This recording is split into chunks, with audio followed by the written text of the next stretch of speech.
Hello friends, welcome to the next section of the real analysis, Archimedean property of R. Myself Soumya, Assistant Professor, Department of Mathematics, Government First Grade College, Tiptur. So in this section we shall see the definition of Archimedean property of R, definition of Archimedean ordered field, and the theorem on Archimedean property of R. So the definition of Archimedean property of R is the set of real numbers. So if x is a positive real number and y is any real number, then there exists a positive integer n such that nx is greater than y. So that is the Archimedean property of R. So if x is any positive real number and y is any real number, then there exists a positive integer n such that nx is always greater than y. That is, for all x comma y belongs to R, if x positive, then there exists n belongs to n such that nx is greater than y.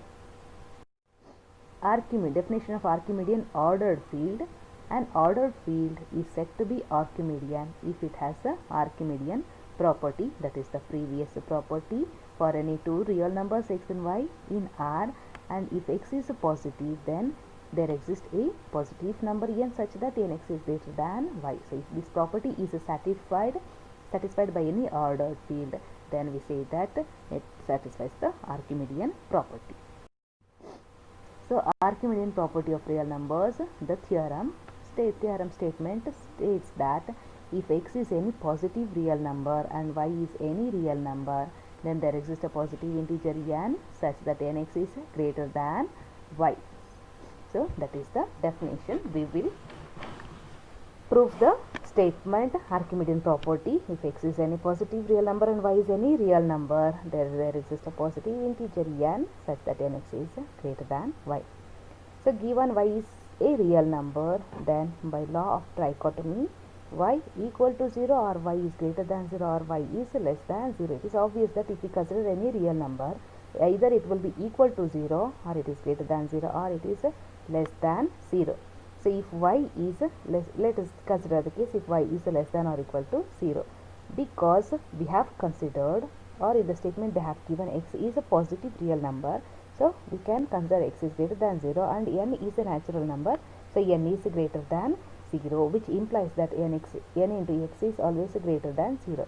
Therefore now nx is greater than 0 and 0 is greater than y, so we can say nx is greater than y. That is the proof of the statement for the case y less than or equal to 0. If suppose y is greater than 0, we shall prove the theorem by the method of contradiction. We shall assume that the theorem is false.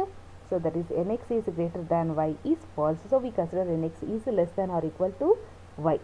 So for all n belongs to set of natural numbers, the set A equal to nx such that n belongs to n is bounded above by y. So the set A is bounded above by y. A is defined by set of all nx and n is a natural number, that set is bounded by y.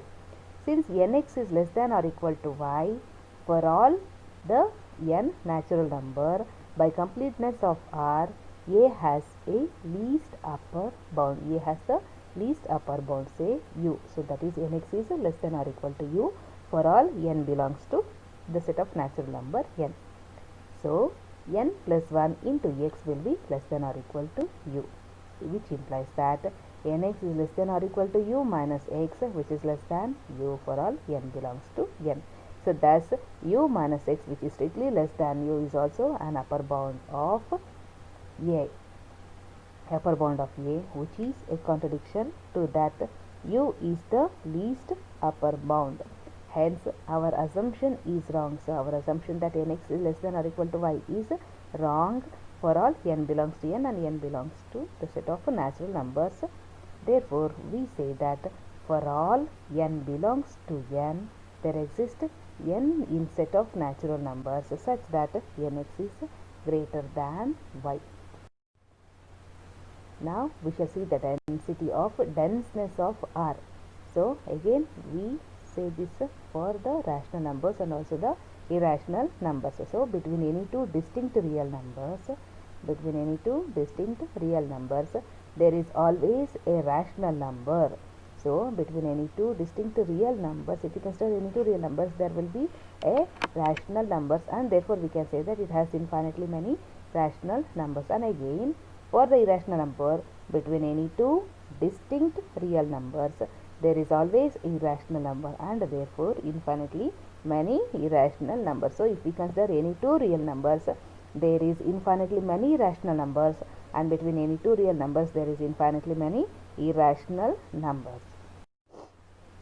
And you can write the definitions after seeing this. Define Archimedean ordered field. Is there a rational number exists between any two rational numbers? You can tell the answer. And is the set of rational numbers countable? You can tell the answer. And now the descriptive questions. Show that the set n of natural numbers is unbounded above. Show that the set n of natural numbers is unbounded above.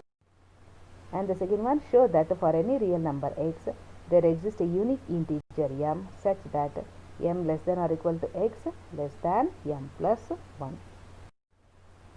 And another question, prove that if a is a rational number and x is any irrational number, then ax, provided a must not be equal to 0, and a plus x are irrational numbers.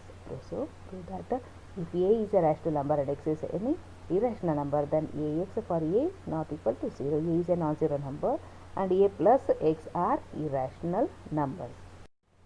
And these are the reference books for your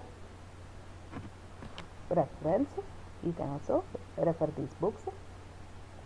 Reanalysis by N.P. Bali, Principles of Mathematical Analysis by Walter Rudin, Mathematical Analysis by S. Malik, Elements of Real Analysis by S. Narayanan, M.D. Rai Singhania. Thank you, friends.